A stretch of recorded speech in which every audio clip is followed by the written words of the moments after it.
একটু bus service ভালো হতো তাহলে আরো মানুষের সুবিধা হতো। এখানে একজোটভাবে কেউ কাজ করছে না। যেই পরিমাণ ওখানে জনবল দরকার সেখানে কিছু কিছু ঘাটতি আছে। একটা বাণিজ্যিক বৈষম্য কিন্তু তৈরি হয়েছে, এটা অস্বীকার করার কিছু নাই।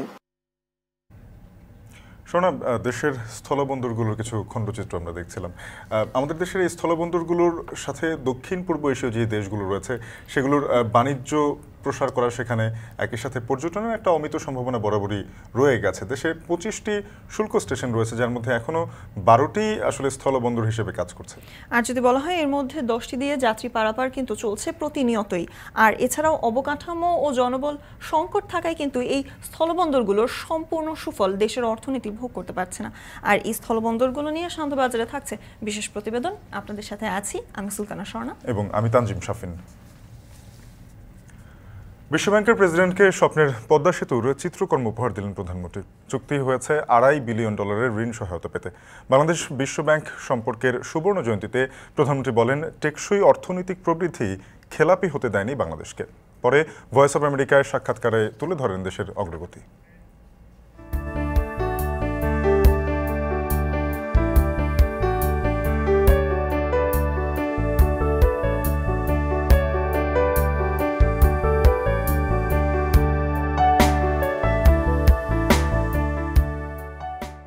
পদ্মা সেতু যখন করতে চাইলাম, বিশ্বব্যাংক কিন্তু নিজে থেকে এসেছিল খুব বড় আকারের, তারপর আবার অভিযোগ করে সরে গেল কারোর প্ররোচনায়। তবে সত্য কথা বলতে কি, আমাদের কিছু করতে হয়নি, তারা এখন নিজেরাই এগিয়ে এসছে। 50 বছর পূর্তিতে আমাকে দাওয়াত দিয়েছে। প্রধানমন্ত্রীর যুক্তরাষ্ট্র সফর নিয়ে বিস্তারিত জানাবো সান্ধ্য বাজারে। তবে তার আগে জানাতে চাই স্থলবন্দর নিয়ে বিশেষ প্রতিবেদন। দেশে ঘোষিত স্থলবন্দরের সংখ্যা 24টি। এর মধ্যে 12টি স্থলবন্দরের কার্যক্রম চালু রয়েছে আর উন্নয়ন কাজ চলছে 8টির। সম্প্রতি বিশ্বব্যাংক বলছে, ভারত ও বাংলাদেশের মধ্যে যে পরিবহন সংযোগ রয়েছে তাতে বাংলাদেশে 17% জাতীয় আয় বৃদ্ধির সম্ভাবনা রয়েছে। তবে বাস্তবতা কি? গত কয়েক বছরে লক্ষ্যমাত্রার বিপরীতে অর্জন কতটা পণ্য আমদানি রপ্তানি হয়েছে? তরিকুল ইসলাম, রাকিবুল হাসান, আহসান রাজীব, আজিজুল সঞ্চয়কে নিয়ে এসব প্রশ্নের উত্তর খোঁজার চেষ্টা করেছেন সহকর্মী নাজমুল ইসলাম নিশাত। উত্তরাঞ্চলে ব্যবসা বাণিজ্যের সম্ভাবনার কথা মাথায় রেখে 1986 সালে সরকার প্রতিষ্ঠা করে হিলি স্থলবন্দর। রেল ও সড়ক উভয় পথেই রাজধানী সহ দেশের বিভিন্ন স্থানের সঙ্গে যোগাযোগ ব্যবস্থা ভালো থাকায় স্থলবন্দরটি ব্যবসায়ীদের কাছে অল্প সময়ে গুরুত্বপূর্ণ হয়ে ওঠে। তবে বর্তমানে রেলপথে যোগাযোগ বন্ধ থাকায় এর প্রভাব পড়েছে বন্দরটিতে। অন্যদিকে পাসপোর্টধারী যাত্রী পারাপারের ক্ষেত্রে এখনও এই বন্দরটি সনাতন পদ্ধতিতেই কার্যক্রম পরিচালনা করছে। বর্তমানে এই বন্দর দিয়ে মশলা, পাথর, গমের ভুসি, ছোলা, বিভিন্ন ধরনের ডাল এবং বিভিন্ন ঔষধি পণ্য ও বীজ আমদানি হচ্ছে। একটা সময় হিলি স্থলবন্দর দিয়ে প্রচুর পরিমাণে ফল আমদানি করা হলেও গেল এক যুগের বেশি সময় ধরে নানা জটিলতার কারণে ফল আমদানি করছেন না আমদানিকারকরা। অন্যদিকে এই বন্দর ব্যবহার করে ভারতে ঝুট কাপড়, সবজি ও রাইস ব্র্যান্ড অয়েল রপ্তানির সুযোগ থাকলেও ভারত অংশের কোয়ারেন্টাইন অফিস ও ঊর্ধ্বতন কাস্টমস কর্মকর্তা না থাকায় সেই সুযোগ হারাচ্ছেন স্থানীয় রপ্তানিকারকরা। 2020-21 অর্থ বছরে 312 কোটি টাকা লক্ষ্যমাত্রার বিপরীতে আদায় হয় 399 কোটি 28 লাখ। তবে 21-22 অর্থ বছরে 453 কোটি 70 লাখ টাকা রাজস্ব আয়ের বিপরীতে আদায় হয় 429 কোটি 9 লাখ টাকা। ঘাটতি থাকে 23 কোটি 79 লাখ টাকা। আর 2022-23 অর্থ বছরে 606 কোটি 28 লাখ টাকা লক্ষ্যমাত্রা বেঁধে দেওয়া হলেও গেল 9 মাসে আদায় হয়েছে মাত্র 321 কোটি টাকা। বাংলাদেশ এটার জন্য সময় লাগতেছে, ভালোভাবে চেক করা লাগতেছে, এই জন্য এখানে স্ক্যানার দিলে ভালো হয় আর কি। গভর্নমেন্ট পলিসি করেছে রিজার্ভটাকে বাড়ানোর জন্য, এই ডলারটাকেও কিন্তু নিয়ন্ত্রিত করেছে, যার কারণে হাই ডিউটির মাল খুবই কম আসে এখানে। 20 কিংবা 21 মেট্রিক টনের নিচে মাল নিয়ে আসা যাবে না, কিন্তু যারা ছোট ছোট আমদানিকারক তাদের জন্য এটি একটা বড় ধরনের সমস্যার সৃষ্টি হয়েছে। রাস্তার কাজটি শেষ হলে পরে আমরা মনে করছি যে আমাদের এখানে আমদানি রপ্তানি কার্যক্রমটি কিছুটা বাড়বে। দেশের বেশ পুরনো আরেকটি বন্দর আখাউড়া। 1984 সালে আখাউড়া স্থলবন্দর দিয়ে আমদানি রপ্তানি শুরু হয়। প্রতিদিন গড়ে এই বন্দর দিয়ে $1.5 লাখ পণ্য যায় ভারতে। তবে ব্যবসায়ীরা আগরতলায় পাওয়া যায় এমন চাহিদা সম্পন্ন পণ্য আমদানির অনুমতি চান। এছাড়াও এই বন্দর দিয়ে প্রতিদিন গড়ে 6 থেকে 700 পাসপোর্টধারী যাত্রী পারাপার হয়ে থাকে। আর মাসে ভ্রমণ কর বাবদ রাজস্ব আসে কোটি টাকার বেশি। বিপুল সম্ভাবনা থাকলেও নানা সমস্যায় গতি হারাচ্ছে বন্দরটি। সহকর্মী আজিজুল হক সঞ্চয় জানাবেন কী কারণে এবং কেন দীর্ঘ সময় বন্দরটির সংকট কাটানো সম্ভব হয়নি এবং কোন কোন সমস্যাগুলো প্রকট হচ্ছে। এখানকার ইমিগ্রেশন ভবনটি পরিত্যক্ত ঘোষণা করা হয়েছে আরও 10 বছর আগে। এছাড়া কাস্টমস ভবনটিও জরাজীর্ণ। এখানে যাত্রীদের বসার জন্য নেই পর্যাপ্ত জায়গা, স্বাস্থ্যসম্মত শৌচাগার ও বিশুদ্ধ খাবার পানি। এছাড়াও রয়েছে নানা ধরনের দুর্ভোগ। অন্যদিকে সীমান্ত আইনে আটকে আছে নতুন ইমিগ্রেশন ভবনের কাজ। আমাদের এই পোর্ট দিয়া পণ্য আমদানির কিছু সীমাবদ্ধতা আছে, সকল পণ্য আমরা আমদানি করতে পারি না। 22-23 অর্থ বছরে আমাদের আমদানি এবং রপ্তানির পরিমাণ দুটাই কমে গেছে। এর কারণে আমাদের বন্দরের রাজস্ব আদায় কমে গেছে, কাস্টমসের যে সরকারি ট্যাক্স সেটাও কমে গেছে। অবকাঠামোগত অনেকগুলো অসুবিধা আছে। যে বিল্ডিংটার ভিতরে ইমিগ্রেশনের কাজ হয় এটা নাকি ঝুঁকিপূর্ণ। তো এখানে আমাদের 3টা ডেস্ক আছে, একটা অ্যারাইভেল, 2টা ডিপার্চার। তবে আখাউড়া স্থলবন্দরে নানা সংকট থাকলেও আশার আলো যোগাচ্ছে ভোমরা স্থলবন্দর। পদ্মা সেতু চালুর পর ভোমরা স্থলবন্দরে বেড়েছে যাত্রী পারাপার। এই বন্দর দিয়ে চাল, গম, ভুট্টা, পেঁয়াজ, রসুন সহ বিভিন্ন প্রকার ফল, পাথর সহ 77 প্রকার পণ্য আমদানি হয়। তবে বর্তমানে এই বন্দরটিতে ফল আমদানি কমেছে 80%। সহকর্মী আহসান রাজীব বন্দরটির সংকট ও সম্ভাবনার খোঁজ খবর জেনেছেন। তার কাছ থেকে জানব পদ্মা সেতু চালুর পর বন্দরটিতে কেমন প্রভাব পড়েছে। পদ্মা সেতু চালু হওয়ার পর সাতক্ষীরার ভোমরা স্থলবন্দর দিয়ে পাসপোর্টধারী যাত্রী পারাপার বেড়েছে। মূলত ঢাকা থেকে কম সময়ে সরাসরি সাতক্ষীরার ভোমরা স্থলবন্দরে আসা যায়। এছাড়া এই বন্দরে ইমিগ্রেশন কার্যক্রম বেশ সহজ। তবে ভারতীয় অংশে ইমিগ্রেশন কার্যক্রমে বেশ কিছু জটিলতা রয়েছে। সেটি নিরসন করা গেলে এই বন্দর দিয়ে পাসপোর্টধারী যাত্রী পারাপার আরও বাড়বে। সাতক্ষীরা ভোমরা বন্দরে এখন যোগাযোগ ব্যবস্থা খুবই ভালো বা পরিবেশ খুবই সুন্দর। এখন রাস্তাঘাট সবই ভালো, জটিল কোনো জায়গায় জটিলতা নাই। বাস সার্ভিস একটা হলে ভালো হয় আর কি। সোনা মসজিদ দেশের দ্বিতীয় বৃহত্তর স্থলবন্দর। 1991 থেকে 2023 পর্যন্ত দীর্ঘ 32 বছরে এখানে উন্নয়ন হয়েছে ধীর গতিতে। এতে অধিকাংশ সময় রাজস্ব আদায়ে ঘাটতিতে থেকেছে বন্দরটি। তবে ব্যবসায়ীরা পোর্টের ব্যাংকিং লেনদেন, পণ্যের চুরি ঠেকাতে নিরাপত্তা ব্যবস্থা এবং একই সাথে পোর্ট এলাকায় ফায়ার স্টেশন স্থাপনের দাবি জানান। রপ্তানিমুখী এই বন্দরটি এখন কি অবস্থায় আছে তার খোঁজ খবর রেখেছেন সহকর্মী রাকিবুল হাসান। 32 বছর পুরনো এই সোনা মসজিদ স্থলবন্দরটি পরিপাটি হয়েছে অবকাঠামোতে। উন্নত হয়েছে ইমিগ্রেশন সেন্টার, আধুনিক হয়েছে এই পোর্ট লিঙ্ক সড়কটি। তারপরও ব্যবসায়ীরা নানা ধরনের সমস্যার কথা বলছেন এখানে, যেমন পণ্যের ভুল কোডিং, একই সাথে অতিরিক্ত পোর্ট চার্জ এবং বাংলাদেশ এবং ভারতের যে অফিস সময় তার সমন্বয় না থাকায় ব্যবসায়ীরা আমদানিতে নানা ধরনের জটিলতায় পড়ছেন। এই গাড়িগুলো স্কেল করতে পারছে না, যার জন্য আমাদের গাড়িগুলো ঢুকাতে পারছে না। ঢুকিয়ে দিলেও এই গাড়িগুলো আপনার ওই পানামাতে আনলোড করেছে, যার জন্য প্রতিটা গাড়িতে প্রায় 15 থেকে 18-20 হাজার টাকা আমাদের ডেমারেজ চলে যাচ্ছে। ডলারের সমস্যা হচ্ছে, আপনার ব্যাংকিংয়ে চার্জ কাটছে বেশি। বেনাপোল দেশের সবচেয়ে বড় স্থলবন্দর। স্থল বাণিজ্যের 90% হয়ে থাকে এই স্থলবন্দর দিয়ে। বাংলাদেশ থেকে গেল কয়েক বছর রাজস্ব লক্ষ্যমাত্রা পূরণ করতে পারেনি দেশের বড় এই স্থলবন্দরটি। সহকর্মী তরিকুল ইসলাম বন্দরের নানা তথ্য সংগ্রহ করেছেন। তিনি জানাবেন কি কারণে রাজস্ব আদায়ের লক্ষ্যমাত্রা পূরণে ব্যর্থ হচ্ছে বন্দরটি। বিগত 8 বছরের পরিসংখ্যান বলছে বেনাপোল বন্দরে রাজস্ব আদায়ের ঘাটতি 6,571 কোটি টাকা। এর মধ্যে শুধুমাত্র 16-17 অর্থ বছরে 45 কোটি 40 লাখ টাকা রাজস্ব আদায়ের লক্ষ্যমাত্রা থেকে বেশি আদায় হয়েছে। দেশের এই বৃহত্তর স্থলবন্দরের সম্ভাবনা অনেক, কিন্তু প্রযুক্তি বিমুখতা, প্রশাসনিক জটিলতা, সেই সাথে অবকাঠামোগত উন্নয়নে ধীরগতির কারণে গত কয়েক বছর ধরে লক্ষ্যমাত্রা অর্জিত হচ্ছে না। পার গাড়ি ওভারটেকে 700-800 টাকা করে নেয় পরে, আর যে জায়গায় 10 টাকা 20 টাকা নিতে সেখানে 50 টাকা 100 টাকা নিচ্ছে। যে সকল উন্নয়নমূলক কাজ চলমান আছে এগুলি খুব শীঘ্রই সম্পন্ন হবে। সম্পন্ন হলে বেনাপোল স্থলবন্দর দিয়ে আমদানি রপ্তানি অনেক গুণে বৃদ্ধি পাবে। স্থলবন্দর কর্তৃপক্ষ বলছে ভারত ও মিয়ানমার সহ প্রতিবেশী দেশগুলোতে বাণিজ্য সম্প্রসারণ, রাজস্ব আহরণ এবং ব্যবসায়ীদের আধুনিক সুযোগ সুবিধা নিশ্চিত করতে প্রয়োজনীয় অবকাঠামো উন্নয়নের কাজ চলছে। তাদের মতে বাকি 12টি স্থলবন্দর পর্যায়ক্রমে চালু হলে একদিকে যেমন সরকারের রাজস্ব বৃদ্ধি পাবে, অন্যদিকে কর্মসংস্থান সৃষ্টির মাধ্যমে দারিদ্র্য বিমোচন ও সীমান্তে চোরাচালান কমবে। নাজমুল ইসলাম নিশাত, এখন।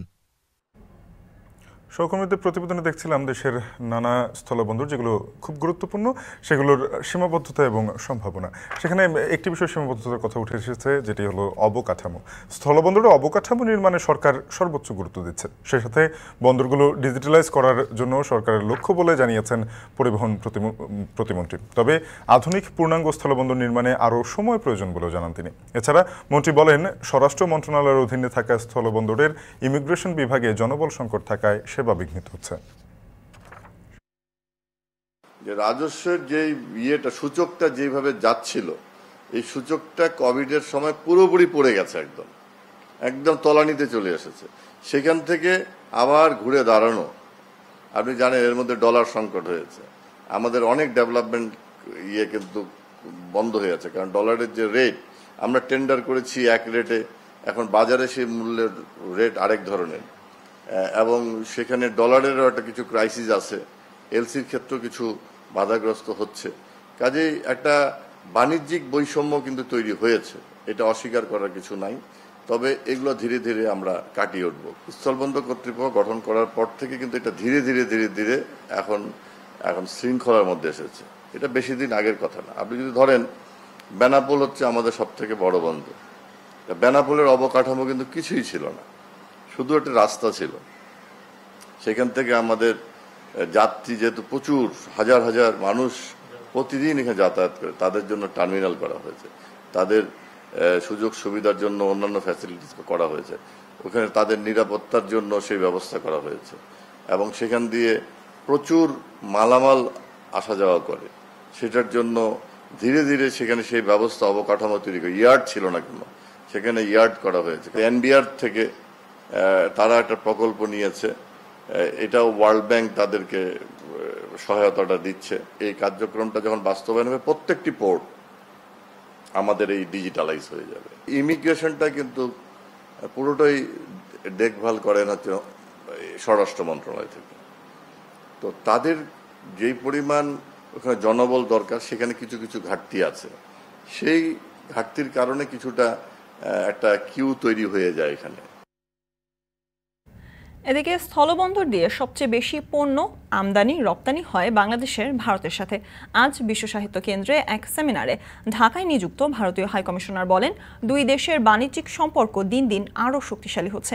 অনুষ্ঠানে মূল প্রবন্ধ উপস্থাপন করেন বাংলাদেশ ব্যাংকের সাবেক গভর্নর আতিউর রহমান। এ সময় হাইকমিশনার প্রণয় কুমার ভার্মা আরও বলেন, পণ্য আমদানি রপ্তানি সহজ করতে রেল যোগাযোগ আরও আধুনিকায়ন প্রয়োজন। বহুমাত্রিক যোগাযোগ ব্যবস্থায় দুই দেশের বাণিজ্যিক সম্পর্ক ও সহযোগিতার নতুন দ্বার উন্মোচন করবে বলেও মনে করেন তিনি। এছাড়া স্থলবন্দরের ইমিগ্রেশন আরও যাত্রীবান্ধব করতে পদক্ষেপ নেওয়া হচ্ছে বলেও জানান তিনি। ভারতের নিরাপত্তায় বাংলাদেশের সহযোগিতা সব সময় প্রশংসনীয় বলেও মন্তব্য করেন প্রণয় কুমার ভার্মা।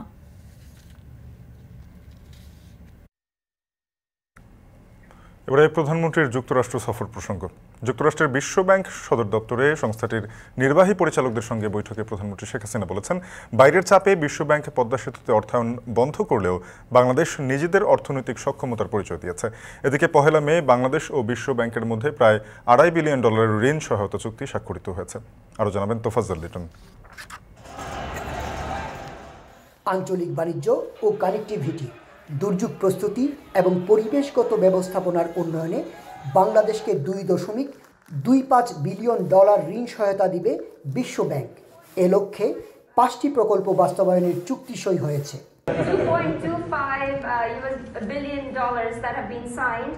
বিশ্ব ব্যাংক সদর দপ্তরে দাঁড়িয়ে সংস্থাটির প্রেসিডেন্টের হাতে পদ্মা সেতুর বাঁধাই করা ছবি তুলে দিয়েছেন প্রধানমন্ত্রী। জাতীয় থেকে আন্তর্জাতিক মহলে যাকে বলা হচ্ছে এক মধুর প্রতিশোধ। সোমবার সকালে প্রধানমন্ত্রীকে উষ্ণ অভ্যর্থনার মাধ্যমে স্বাগত জানান বিশ্ব ব্যাংক কর্মকর্তারা। সেখানে তিনি বাংলাদেশ ও বিশ্ব ব্যাংকের যৌথ কার্যক্রমের আলোকচিত্র উদ্বোধন করেন।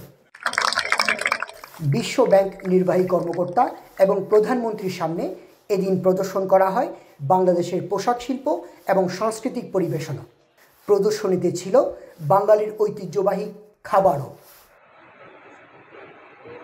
বাংলাদেশের উন্নয়ন অগ্রযাত্রায় বিশ্ব ব্যাংকের অংশীদারিত্বের প্রশংসা করে প্রধানমন্ত্রী বলেন, বর্তমানে বাংলাদেশে $15 বিলিয়ন 53টি বিভিন্ন প্রকল্প রয়েছে বিশ্ব ব্যাংকের। এটি এখন পর্যন্ত বিশ্ব ব্যাংকের দেওয়া ৩৯ বিলিয়ন মার্কিন ডলার অনুদান এবং ঋণের অংশ। World Bank and other development partners to join us in implementing the projects. Sheikh Hasina বলেন, বাংলাদেশ কখনো ঋণ পরিশোধে খেলাপি হয়নি বা তথাকথিত ঋণের ফাঁদে পড়েনি। নিজস্ব অর্থায়ন ও প্রযুক্তি সম্পদ দিয়ে ৬.১ কিলোমিটার পদ্মা বহুমুখী সেতু নির্মাণকে অর্থনৈতিক সক্ষমতার লক্ষণ বলে অভিহিত করেন শেখ হাসিনা। নিজের ভাগ্য করতে আসেনি, আমি এসেছি বাংলাদেশের মানুষের ভাগ্য করতে। প্রধানমন্ত্রীর দিনের কর্মসূচি শেষে সাংবাদিকদের সাথে কথা বলেন পররাষ্ট্রমন্ত্রী ডক্টর একে আব্দুল মোমেন। এ সময় তিনি কোন কোন খাতে ঋণ সহায়তা ব্যয় হবে তার বর্ণনা দেন। পদ্মা সেতু কেন্দ্রিক বৈরিতা কাটিয়ে বড় আকারের ঋণ সহায়তা নিয়ে যাচ্ছেন প্রধানমন্ত্রী। তাই এই সংক্ষিপ্ত সফরকে সফল বলে অভিহিত করেছেন প্রত্যেকে। তোফাজ্জল লিটন, এখন ওয়াশিংটন ডিসি, যুক্তরাষ্ট্র। এদিকে যুক্তরাষ্ট্র সফরকালে ভয়েস অফ আমেরিকাকে দেওয়া সাক্ষাৎকারে একাধিক ইস্যু নিয়ে কথা বলেন প্রধানমন্ত্রী শেখ হাসিনা। উঠে আসে ডিজিটাল নিরাপত্তা আইন, রোহিঙ্গা ইস্যু, স্মার্ট বাংলাদেশ সহ সার্বজনীন পেনশন ব্যবস্থাপনা আইন। পাশাপাশি বাংলাদেশের আইন প্রয়োগকারী সংস্থা র্যাবের ঊর্ধ্বতন কর্মকর্তাদের উপর দেওয়া যুক্তরাষ্ট্রের নিষেধাজ্ঞার বিষয়েও কথা বলেন প্রধানমন্ত্রী। আপনার সরকার জুলাই মাসে বাংলাদেশের নাগরিকদের একটি সার্বজনীন পেনশন পরীক্ষামূলকভাবে চালু করার সিদ্ধান্ত নিয়েছে। আমরা জানি যে 2018-এ আপনাদের যে নির্বাচনী প্রতিশ্রুতি ছিল, আওয়ামী লীগের যে নির্বাচনী প্রতিশ্রুতি ছিল, তাতে এই বিষয়টি অন্তর্ভুক্ত ছিল। তো এরকম একটি উদ্যোগ নেবার পেছনে আপনাদের কি চিন্তাভাবনা কাজ করেছে? প্রতিবারই একটা লক্ষ্য থাকে যে সাধারণ মানুষকে কিভাবে একটু স্বস্তি দেওয়া যায়। তো সার্বজনীন পেনশনটা আমরা এভাবে করলাম, আমাদের অনেকে বয়স্ক হয়ে যান, সেই সময় তাদের কোনো আয় রোজগারের একটা সুযোগও থাকে না, বা কেউ কোনো বিপদে পড়লে কোনো কিছু করতে পারেন না। তো সেই ক্ষেত্রেই আমরা সেটা মনে করি আমরা এই ব্যবস্থাটা নিয়েছি। শুধুমাত্র এটি বলবো যে আমাদের দেশের যারা একটু বয়স্ক মানুষ হয়ে যাচ্ছে তাদের নিরাপত্তাটা নিশ্চিত করা। আমেরিকার পরামর্শেই কিন্তু এই র্যাবটা সৃষ্টি এবং তাদের ট্রেনিং, তাদের সব কিছু কিন্তু আমেরিকার করা। যখন আওয়ামী লীগ সরকার আসলো এবং একটা গণতান্ত্রিক প্রক্রিয়া আমরা অব্যাহত রাখলাম, তো হঠাৎ করে র্যাবের উপরে এই স্যাংশনটা তারা কেন যে জারি করলো সেটা ঠিক আমার কাছে বোধগম্য না। বরং এর আগে তাদের যে সমস্ত ভূমিকাগুলি ছিল সেটা খুবই প্রশ্নবিদ্ধ ছিল। কিন্তু আওয়ামী লীগ আসার পরে কিন্তু এমনকি কোনো র্যাবের কোনো অফিসার যদি কোনো রকম কোনো অপরাধ করে তাদের কিন্তু বিচার হয়। এটা এই ধরনের হত্যাকাণ্ড বা কোনো কিছুতে যদি তারা জড়িত হয়ে পড়ে, সঙ্গে সঙ্গে কিন্তু তাদেরকে আমরা আইনের আওতায় নিয়ে আসি। এটা কিন্তু অন্য দেশে নেই, এমনকি আমি বলবো আমেরিকায়ও নেই। আমরা যেটা জেনেছি যে তারেক রহমান এখন যুক্তরাজ্যে রাজনৈতিক আশ্রয়ে আছেন। তো আপনি একটু আগেই বললেন যে তিনি নানা মামলার সাজাপ্রাপ্ত আসামি, ইনক্লুডিং দ্য গ্রেনেড হামলা। তো তাকে বাংলাদেশে ফিরিয়ে নেওয়ার ব্যাপারে যুক্তরাজ্য সরকারের সাথে কোনো আলোচনা কি আপনাদের হয়েছে? যে অপরাধী হোক তাদের তো ফিরিয়ে নিয়ে তাদের সাজাটা কার্যকর করা উচিত, সে ব্যাপারে আমরা আমাদের প্রচেষ্টা চালাচ্ছি। তবে এটা এখন সম্পূর্ণ নির্ভর করে ব্রিটিশ গভর্নমেন্টের উপর। তারা কি সে আসামি ওখানে রেখে তাদেরকে লালন পালন করবে না শাস্তিটা কার্যকর করতে দেবে, এটা তাদের উপর সম্পূর্ণ নির্ভর করছে। অবশ্যই আমাদের তরফ থেকে সেই সুযোগ উদ্যোগটা সবসময় আছে। আমরা তো চাই যে এত বড় একটা হচ্ছে মানি লন্ডারিং কেস, অস্ত্র চোরা কারবারি কেস, এটা হচ্ছে দুর্নীতি, এবং সেই সাথে 21 আগস্ট গ্রেনেড হামলা। এবার ভিন্ন প্রসঙ্গ। 2 দফা দাম কমার পর আবার বাড়ল এলপিজি গ্যাসের দাম। 12 কেজি এলপিজি বোতলের দাম 57 টাকা বাড়িয়ে 1235 টাকা নির্ধারণ করেছে বাংলাদেশ এনার্জি রেগুলেটরি কমিশন। আজ সন্ধ্যা 6টা থেকে এই দাম কার্যকর হবে। দুপুরে এক সংবাদ সম্মেলনে নতুন মূল্য ঘোষণা করে সংস্থাটি। নতুন দাম অনুযায়ী কোম্পানি পর্যায়ে 12 কেজি এলপিজি বোতল বিক্রি হবে 1160 টাকা করে। এর আগে গত এপ্রিলে 12 কেজি সিলিন্ডার গ্যাসের দাম 244 টাকা এবং মার্চে 76 টাকা কমিয়েছিল সংস্থাটি। বৈশ্বিক বাজারে দাম বৃদ্ধি, জাহাজ ভাড়া, মূসক ফি সহ অন্যান্য চার্জের কারণেই এই বৃদ্ধি বলে জানিয়েছে সংস্থাটি। 12 কেজির এলপিজি সিলিন্ডার, সেটা গত মাসে যে মূল্য ছিল 1178 টাকা, এই মাসে সেটা বৃদ্ধি করা হয়েছে 1235 টাকা। আমরা নির্দেশনা দিয়েছি এবং তাদেরকে বলে দিয়েছি আজকে সন্ধ্যা 6টার পর থেকে এই মূল্যে কার্যকর হবে। একসময় সংকটে পড়া লিজিং কোম্পানিগুলোতে গ্রাহক আস্থা আবার ফিরে এসেছে। বর্তমানে এই খাতে চালু থাকা 35টি প্রতিষ্ঠানে আমানতের পরিমাণ 46,000 কোটি টাকার বেশি, যা ক্রমাগতই বাড়ছে। Leasing and finance companies association বলছে, নতুন করে শাখা না বসিয়ে স্থানীয় সংস্থা আর প্রযুক্তিকে সাথে নিয়ে গ্রাম পর্যন্ত সেবা পৌঁছানোর প্রক্রিয়ার নতুন সম্ভাবনার পথ তৈরি হয়েছে আর্থিক সেবা খাতে। আরও জানাচ্ছেন ইব্রাহিম পাঠান, আর ক্যামেরায় ছিলেন স্বপন আহমেদ। অনেকটা ব্যাংকের মতোই, কিন্তু ব্যাংক নয়। কেউ চাইলে এখানে আমানত রাখতে পারেন, নিতে পারেন দীর্ঘমেয়াদী ঋণ। কেনাকাটার বিনিময়ে কিস্তির ভিত্তিতে ঋণও পরিশোধ করা যায়। নিয়ন্ত্রক প্রতিষ্ঠান বাংলাদেশ ব্যাংকের অনুমোদন ও তদারকিতে থাকা এই প্রতিষ্ঠানগুলোকে বলা হয় অব্যাংক আর্থিক প্রতিষ্ঠান। অর্থব্যবস্থার সম্ভাবনাময় এই খাতে কয়েক বছর আগে হঠাৎই ঘোর সংকট তৈরি হয় বহুল আলোচিত পিকে হালদার কেলেঙ্কারির পর। পিপলস লিজিংয়ের ব্যবস্থাপনা পরিচালক ব্যাংক ও অব্যাংক সহ 4টি প্রতিষ্ঠানের 10,000 কোটি টাকার বেশি লোপাট করে পথে বসান আমানতকারীদের। ভেঙে চুরে যায় গ্রাহকের আস্থা, যার প্রভাব পড়েছিল পুরো খাতেই। তবে এখন সেই পরিস্থিতি থেকে ঘুরে দাঁড়িয়েছে প্রতিষ্ঠানগুলো। এবং মোস্টলি আপনি দেখবেন এগুলো কিন্তু অন্য কোনো কারণে না, 90% কেসেস আর গভর্নেন্স ইস্যুস। তো এখন ওই জায়গাটায় অনেকখানি বেটার। আমরা ইদানিং কোনো আর্থিক প্রতিষ্ঠানের কোনো ওই ধরনের ঘটনা বা কেলেঙ্কারি এগুলো আমরা শুনছি না। সর্বশেষ পাওয়া হিসেবে দেশে 35টি আর্থিক প্রতিষ্ঠানে আমানতের পরিমাণ 46,000 কোটি টাকারও বেশি। প্রতিষ্ঠানগুলো ঋণ দিয়েছে 70,000 কোটি টাকা। তবে প্রায় 3 বছর ধরে ব্যাংকের মতো আর্থিক প্রতিষ্ঠানেরও আমানত ও ঋণের সুদের হার বেঁধে দেয়া আছে। এতে গ্রাহক সেবা সম্প্রসারণে সমস্যায় আছে প্রতিষ্ঠানগুলো। ইনফ্লেশনে ব্যাংকের ডিপোজিটের রেট এনবিএফআই চেয়ে বেশি হওয়া, সেগুলো কিছুটা হলেও আপনার গ্রোথকে, প্রবৃদ্ধিকে বাধাগ্রস্ত করেছে। কিন্তু তারপরেও কয়েকটা আর্থিক প্রতিষ্ঠান কিন্তু আপনার এই 2022 সালেও ডিপোজিটে গ্রো করেছে এবং আপনার লেন্ডিং সাইডে গ্রো করেছে। এবং হয়তো সেই সংখ্যাটা অনেক কম, যেখানে আপনার একসময় আর্থিক প্রতিষ্ঠান খারাপের সংখ্যা ছিল গুটি কয়েক, এখনও হয়তো আপনি ভালোর সংখ্যা গুটি কয়েক। ইনফ্লেশন এখন মার্চে 9.33% হয়েছে। সো ন্যাচারালি আপনাকে 9-এর উপরে না দিলে তো তার কোনো রিয়েল ইনকাম নেই। আমি যদি 9%ও 9.3%ও তাকে অফার করি, still there is no gain। যে আমাদেরকে 11%-এর উপর আমরা লেন্ড করতে পারছি না। রেট অফ ইন্টারেস্ট ডিপোজিটের উপরে এক ধরনের রেট আমরা নিচ্ছি। কারণ মার্কেট যদি হয়ে যায় যে ব্যাঙ্কগুলো 8-এর উপরে, 9-এর উপরে যদি অফার করে, দেন এনবিএফআইগুলো কী করবে? সাধারণ ব্যাংকের মতো অব্যাংক আর্থিক প্রতিষ্ঠানে যেমন বড় অঙ্কের টাকা নেই, তেমনি তারা গ্রাহকের সঙ্গে নিয়মিত লেনদেনও করতে পারে না। আবার 3 মাসের কম মেয়াদে কোনো আমানতও তারা সংগ্রহ করতে পারে না, চলে না এলসি খোলার মতো কার্যক্রম। ব্যাংক না হলেও আমানত ও সুদের হার নির্ধারণে ব্যাংকের সাথে ঠিকই প্রতিযোগিতা করতে হয় এইসব প্রতিষ্ঠানগুলোকে। জেলা উপজেলা পর্যায়েও খুব বেশি শাখা নেই এদের। বলা যায় অধিকাংশ প্রতিষ্ঠানেরই কার্যক্রম রাজধানী ও বিভাগীয় শহরের মধ্যে সীমিত। তবে বহুপক্ষীয় সমন্বয় ও প্রযুক্তি ব্যবহারের মাধ্যমে সেই সমস্যা কাটিয়ে উঠে সেবা বিস্তৃত করা সম্ভব প্রান্তিক পর্যায় পর্যন্ত।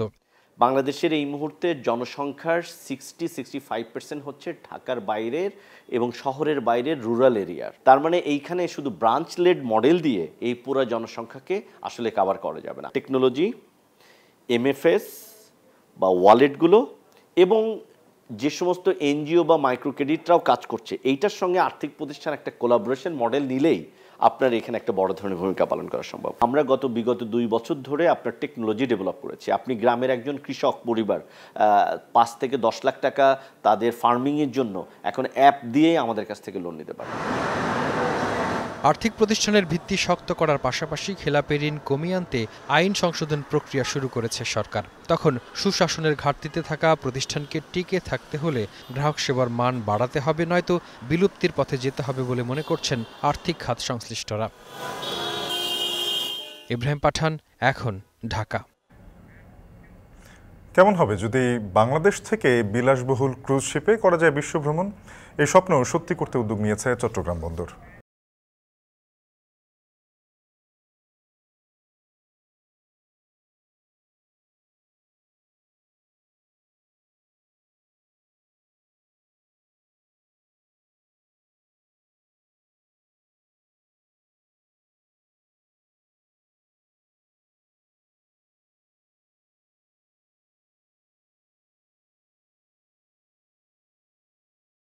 এতে সমুদ্রপথেও হজ সার্ভিস চালু করার সম্ভাবনা রয়েছে। শোনা একই সাথে এই টার্মিনালটি তৈরির জন্য 162 কোটি টাকার বরাদ্দ ধরা হয়েছে এখন পর্যন্ত। সান্ধ্য বাজারের পরের অংশে এ নিয়ে থাকছে বিশেষ প্রতিবেদন। এই মুহূর্তে সান্ধ্য বাজারে নিচ্ছে একটা বিরতি। ফিরছি একটু পর, সাথেই থাকুন।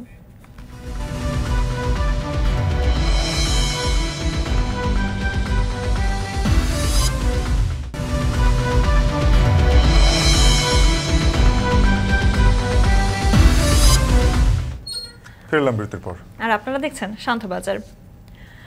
শাফিন, বিরতির আগে আপনি বলছিলেন একটি বন্দরের কথা, টার্মিনালের কথা, এবং যদি বলা হয় ক্রুজ শিপে করে, দেশীয় ক্রুজ শিপে করে পুরো বিশ্ব ভ্রমণ, জিনিসটা কিন্তু আসলে আমাদের দেশের তুলনায় যদি বলতে হয় অনেকটাই সবার মধ্যে আগ্রহ জায়গায়। আর যদি বলি বাংলাদেশ থেকে ক্রুজ শিপে করে এরকম বিভিন্ন দেশে ঘুরে আসার জন্য প্রয়োজন একটি ভালো একটি টার্মিনালের। আর তাছাড়াও বিভিন্ন জাহাজে করে অন্যান্য জায়গায় যখন যাওয়া হবে, চট্টগ্রাম টার্মিনাল সহ চট্টগ্রাম বন্দরের এই বাণিজ্যিক ব্যবসাটাও কিন্তু অনেক লাভজনক হবে, এমনটাই আশা করছে সংশ্লিষ্ট। এখানে শোনা আরও একটি বিষয় রয়েছে যে বাংলাদেশে অনেক মানুষ রয়েছেন বিত্তশালী, যারা একটা ভালো বিনোদনের জন্য দেশের বাইরে চলে যান এবং সেখানে গিয়ে হয়তো তারা এই ক্রুজ শিপে চড়েন বা সেখানে ওই সময়টাকে উপভোগ করেন। কিন্তু বাংলাদেশ থেকে যখন এই সুবিধাটা আসছে তখন কিন্তু আমাদের দেশের টাকা দেশেই থাকছে, বরঞ্চ বিদেশি পর্যটকরা দেশে আসার একটা বড় সম্ভাবনা তৈরি হতে পারে।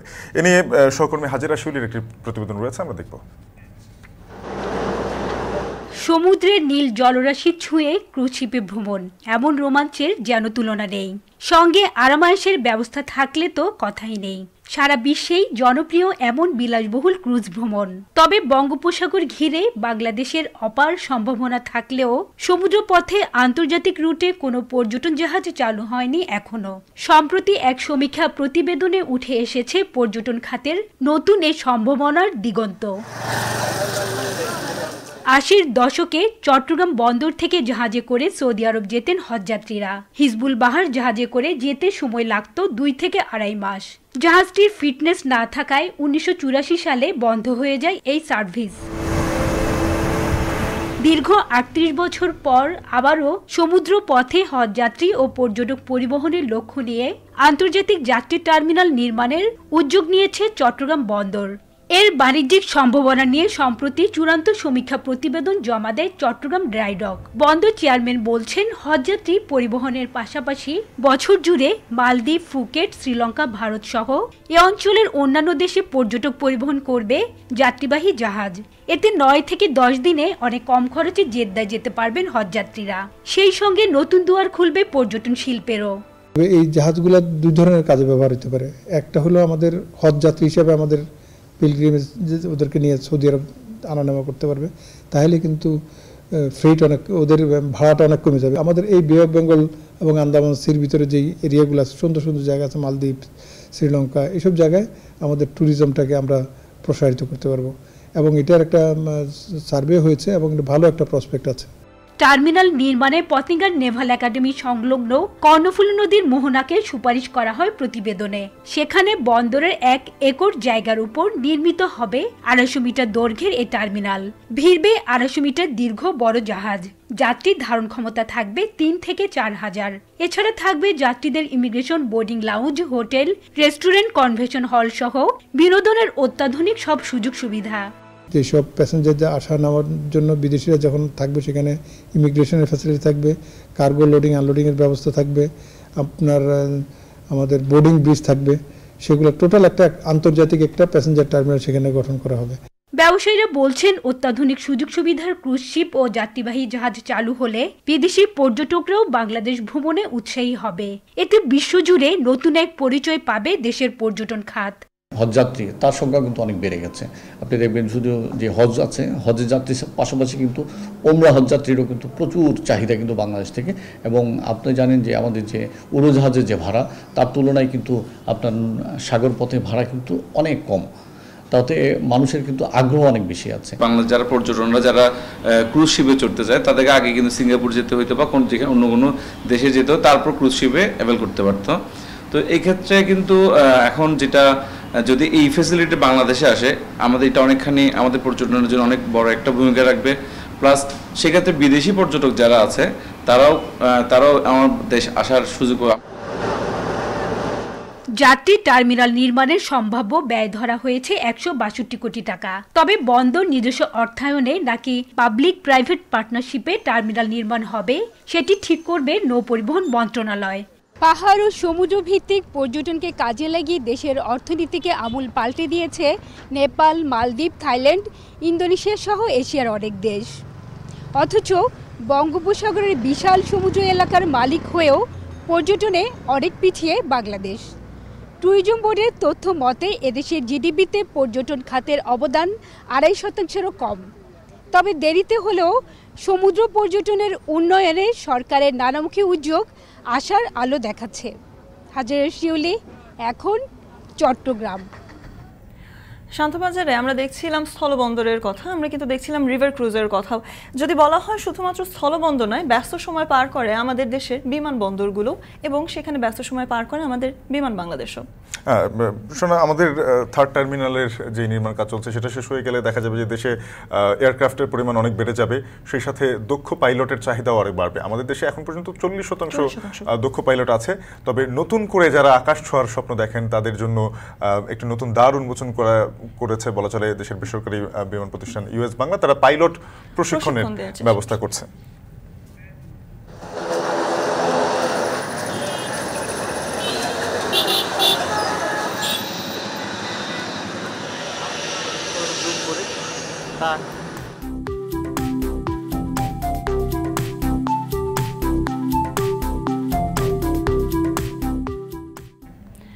আর এ নিয়ে প্রতিবেদন দেখব সান্ধ্য বাজারের পরবর্তী অংশ।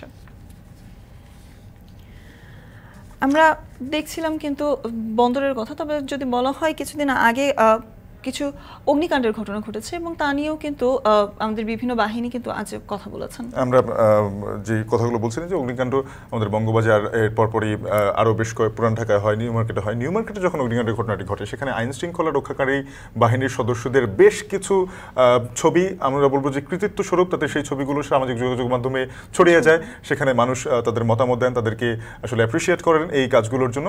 তারা ভিজে জীবনের ঝুঁকি নিয়ে মানুষের মালামাল রক্ষা করেছেন এবং আজকে কিন্তু ডিএমপি কমিশনার সেটি নিয়ে তাদের সংবর্ধনা দিয়েছেন এবং তিনি বলেছেন যে এই যে উদাহরণ সেটি বহির্বিশ্বে বাংলাদেশ পুলিশের ভাবমূর্তি উজ্জ্বল করবে।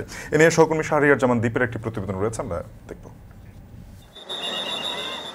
15 এপ্রিল ভোর 5:40 রাজধানীর নিউ সুপার মার্কেটে ভয়াবহ আগুনের ঘটনা ঘটে। আগুন লাগার পরপরই অন্যান্য বাহিনীর সাথে আইনশৃঙ্খলা বাহিনীর পাশাপাশি জীবনের ঝুঁকি নিয়ে জ্বলতে থাকা ভবনের ভিতর থেকে ব্যবসায়ীদের মালামাল সরানোর কাজে যুক্ত হয় পুলিশের সদস্যরা। সামাজিক যোগাযোগ মাধ্যমে সেসব ছবি ছড়িয়ে পড়লে দেশব্যাপী শুরু হয় প্রশংসার ঝড়। পুলিশের মানবিক কর্মকাণ্ডকে স্বাগত জানিয়ে অনেকেই সামাজিক যোগাযোগ মাধ্যমে স্ট্যাটাসও দেন। মঙ্গলবার রাজারবাগে নিউ মার্কেটে উদ্ধার অভিযানে অংশ নেওয়া পুলিশ সদস্যদের জন্য আয়োজন করা হয় সংবর্ধনার। সেদিনের উদ্ধার কাজে অংশ নেওয়া পুলিশের কর্মীরা জানান, আইনশৃঙ্খলা রক্ষার পাশাপাশি ক্ষতিগ্রস্ত ব্যবসায়ীদের সহায়তা করতে পারা তাদের শপথেরই অংশ। কারণ একজন পুলিশ কেবল নিরাপত্তাই দেয় না, মানবিক হয়ে ওঠাও তার দায়িত্ব।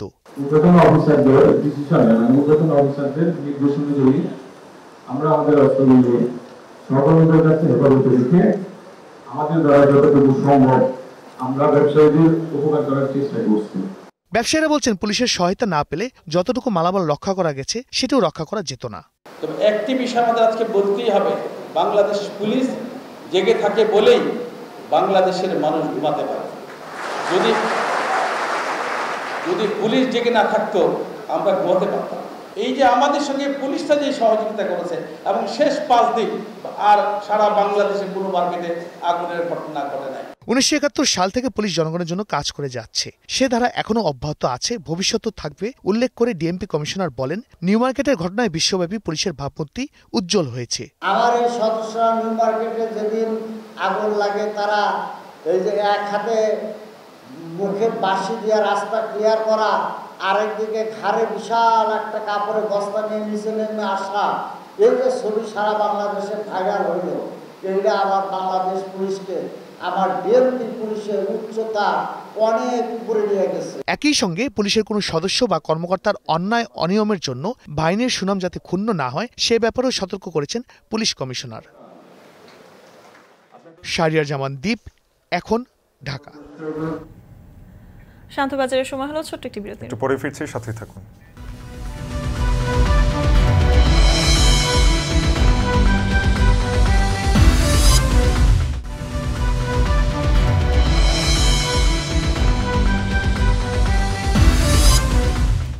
ফিরে এলাম বিরতির পর। আর আপনারা দেখছেন শান্ত বাজার। দেশের চাহিদার তুলনায় পাইলট সংকট প্রায় 40%। এই সংকট মেটাতে নিজস্ব তত্ত্বাবধানে 21 ক্যাডেট পাইলটকে প্রশিক্ষণ দিচ্ছে ইউএস বাংলা এয়ারলাইন্স। এতে উচ্চ বেতনে বিদেশি পাইলট নিয়োগের হার কমবে এবং বাঁচবে বিমানের ফ্লাইটের খরচ। রকিবুল রাহাত জানাবেন এ নিয়ে বিস্তারিত। আকাশে উড়বার স্বপ্ন কার না থাকে, আর তা যদি হয় পাইলট হিসেবে তাহলে তা 16 কলাপূর্ণ। তবে বাংলাদেশে পাইলট হবার স্বপ্ন পূরণ খুব সহজ নয়। বিমান বাহিনীর বাইরে পাইলট তৈরিতে কাজ করে মাত্র 3টি বেসরকারি প্রতিষ্ঠান। নানান জটিলতায় তাদের কার্যক্রমও মুখ থুবড়ে পড়ে মাঝে মধ্যেই। এদিকে দেশে ধীরে ধীরে জনপ্রিয় হচ্ছে আকাশপথ, বাড়ছে দেশীয় এয়ারলাইন্স প্রতিষ্ঠান। আন্তর্জাতিক ফ্লাইট ছাড়াও অভ্যন্তরীণ রুট ও ফ্লাইটের সংখ্যাও বাড়ছে। এতে বছরে গড়ে 50 জন পাইলটের প্রয়োজন। পক্ষান্তরে 3টি ফ্লাইং একাডেমি পাইলট তৈরি করেন মাত্র 12 থেকে 15 জন। বাকি চাহিদা যোগান দিতে হয় উচ্চ মূল্যে বিদেশি পাইলট নিয়োগ দিয়ে। এমন সংকট সমাধানে নিজস্ব তত্ত্বাবধানে পাইলট তৈরির উদ্যোগ নিয়েছে ইউএস বাংলা এয়ারলাইন্স। 6500 আবেদন প্রার্থীর মধ্য থেকে 21 জনকে বাছাই করেছে ক্যাডেট পাইলট হিসেবে। প্রথম ধাপে যাদের 10 জনকে প্রশিক্ষণের জন্য পাঠানো হচ্ছে যুক্তরাষ্ট্রে। সিভিল এভিয়েশনের যেই রিক্রুটমেন্ট প্রসেস তার চেয়েও অনেক অনেক বেশি স্ট্রিনজেন্ট, আমি বলবো অনেক অনেক কঠিন একটা প্রসেসের মাধ্যমে 21 জন সর্বশেষে নির্বাচিত হয়েছেন। 10 জনকে আজকে পাঠাচ্ছি ইউএসএতে এবং তারা যাবে ফ্লোরিডাতে স্মির্না বিচে যে এপিক একাডেমি আছে, সেখানে একটা খুব রিনাউন্ড একাডেমি। ওখানে তারা 10 মাস ন্যূনতম সময় পার করে এবং ওখানে ফ্লাইং ট্রেনিং করে এবং ওখানকার যে স্ট্যান্ডার্ড অনুযায়ী FAA স্ট্যান্ডার্ড যেটাকে বলে সেই স্ট্যান্ডার্ড অনুযায়ী গ্রাউন্ড ক্লাস করে এবং ফ্লাইং করে তারা তাদের লাইসেন্স পাবেন।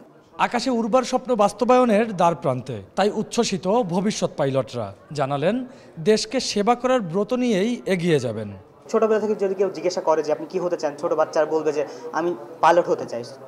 তো সেখান থেকে আমি বলবো যে অবভিয়াস না, ভালো ফিলিংস, আর এত বড় একটা অপরচুনিটি আমার জন্য এসেছে। সবাই খুবই কোঅপারেটিভ ছিল কোম্পানিতে। Everyone welcomed me very well and the training and the staff and administration has been really kind to me. Our selection process was jointly conducted by US Bangla Airlines and also Bangladesh Air Force.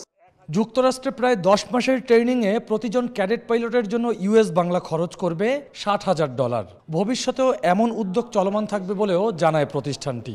এই প্রসেসটা চলবে, US Bangla এয়ারলাইন্সের requirement growth meet করার জন্য এটা চলবে। আমরা আমাদের দেশি যে স্কুলগুলো আছে তাদের কাছ থেকে তো সম্পূর্ণভাবে নিচ্ছি, এটা কিন্তু তার অতিরিক্ত। সো ওই স্কুলের সাপ্লাই থাকবে, এছাড়াও আমরা সরাসরি নিয়োগ করে লাইসেন্স ট্রেনিংয়ের জন্য আমরা ইউএসএতে পাঠাচ্ছি। দেশে পাইলটদের প্রশিক্ষণের সুবিধা কম, সেই দৈন্যতা কাটিয়ে ক্যাডেট পাইলটদের যুক্তরাষ্ট্রে পাঠানো দেশের ইতিহাসে মাইলফলক বলে মনে করেন এভিয়েশন সংশ্লিষ্টরা। রকিবুল রাহাত, এখন, ঢাকা। পাইলটদের প্রশিক্ষণের সুযোগ নিয়ে আমরা প্রতিবেদন দেখছিলাম। একটি বিমান সংস্থা, সেটি বেসরকারি হলেও একটি দেশের পর্যটন খাতে খুব বড় অবদান রাখতে পারে, যেমনটা আমরা দুবাইয়ে দেখেছি, অর্থাৎ সংযুক্ত আরব আমিরাতের ক্ষেত্রে আমরা যেটা বলতে পারি। দুবাই যে পর্যটনে এতটা এগিয়েছে তার পেছনে ফ্লাই এমিরেটসের মতো আরও বড় বড় যেই বেসরকারি বিমান সংস্থাগুলো রয়েছে তারা ভালো কাজ করেছে। দুবাইয়ে যারা যান তারা একবার হলেও বুর্জ খলিফায় ঘুরতে যান। পর্যটন আকর্ষণের জন্য $21,80,00,000 ব্যয় করে বুর্জ খলিফার নিচে এবারে তৈরি করা হয়েছে কৃত্রিম ঝর্ণা। এই ঝর্ণা দেখতে প্রতিদিন ভিড় করেন হাজারো পর্যটক। আরও জানাবেন সহকর্মী কামরুল হাসান জনি।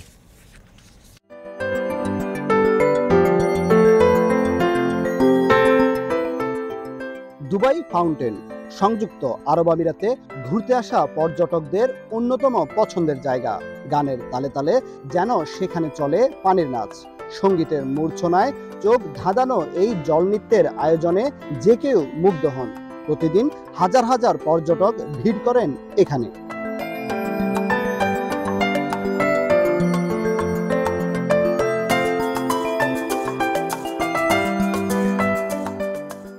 দুবাই মল ও বুর্জ খলিফার প্রাদদেশে থাকা কৃত্রিম লেকের উপর তৈরি করা হয়েছে এই ঝর্ণা। প্রতিদিন সন্ধ্যা 6টা থেকে রাত 11টা পর্যন্ত প্রতি 30 মিনিট পর পর চলতে থাকে এই ঝর্ণার জলনৃত্য। দর্শনার্থীদের হৃদয়ে নাড়া দিয়ে যায় জল নৃত্যের সঙ্গে গানও। প্রতি মুহূর্তে বাতাসে 83,000 লিটার পানি স্প্রে করে এটি।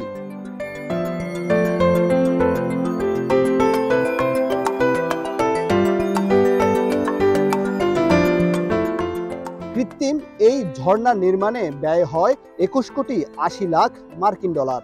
স্বচ্ছ নীলাভ এই ঝর্ণাকে রাতের বেলা আলোকিত করে 6,600টি বাতি।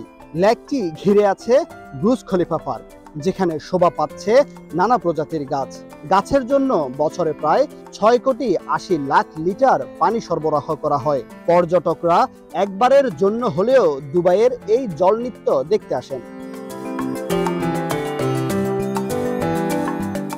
পৃথিবীর সবচেয়ে উঁচু দালান ব্রুজ খলিফা ও দুবাই মলের সৌন্দর্য মুগ্ধ করে পর্যটকদের। 2010 সালে উদ্বোধনের পর থেকে এটি হয়ে উঠেছে বিশ্বের অন্যতম পর্যটন কেন্দ্র। তেল উৎপাদনের পাশাপাশি পর্যটন খাতেও গুরুত্ব দিয়ে আসছে দেশটি। পর্যটকদের আকৃষ্ট করতে প্রতি বছরই নেওয়া হয় নানা উদ্যোগ। গেল এক বছরে শুধু দুবাইয়ে আন্তর্জাতিক পর্যটক বেড়েছে প্রায় দ্বিগুণ। 2022 সালে দুবাই ভ্রমণ করেছেন প্রায় 1 কোটি 43 লাখ পর্যটক। কামরুল হাসান জনি, এখন সংযুক্ত আরব আমিরাত। সান্ধ্য বাজারে নিচ্ছে আরো একটা বিরতি, ফিরছি একটু পর, সাথেই থাকুন।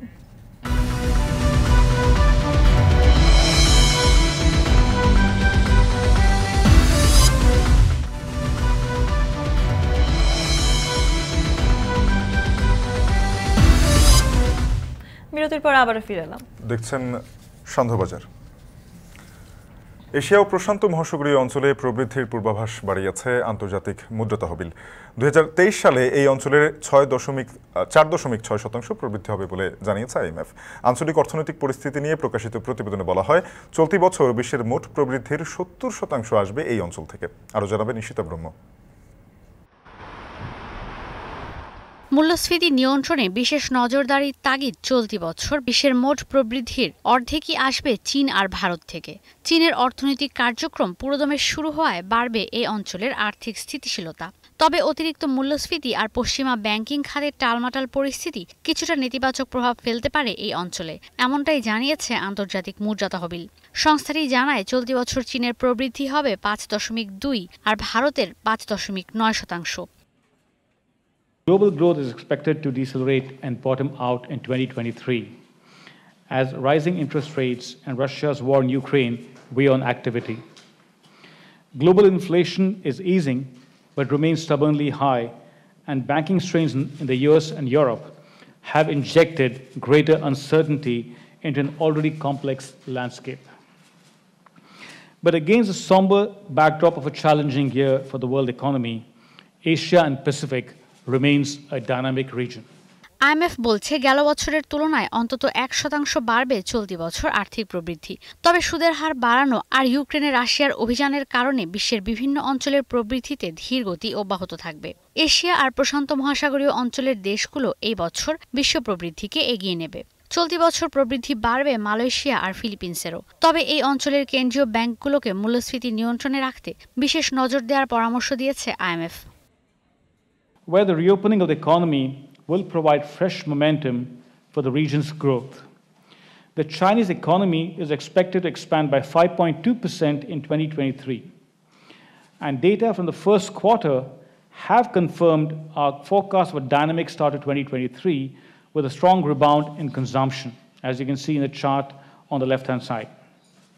At the same time, the property sector is recovering more slowly and is expected to remain subdued. উল্টো দিকে প্রবৃদ্ধি কমার সম্ভাবনা আছে জাপান, অস্ট্রেলিয়া, নিউজিল্যান্ড, সিঙ্গাপুর আর দক্ষিণ কোরিয়ার। 2022 সালে এই অঞ্চলের প্রবৃদ্ধি হয়েছিল 3.8%। এদিকে চীন আর যুক্তরাষ্ট্রের বাণিজ্য দ্বন্দ্ব কিছুটা প্রভাব ফেলবে আন্তর্জাতিক প্রবৃদ্ধিতে। ঈশিতা ব্রহ্ম, এখন বিশ্ব। আর এই ছিল শান্ত বাজারে। তবে এখন টেলিভিশন ফেসবুকে দেখতে ভিজিট করতে পারেন facebook.com/tv.ekhon। ইউটিউবে এখন টেলিভিশন দেখতে ভিজিট করুন youtube.com/c/ekhon TV।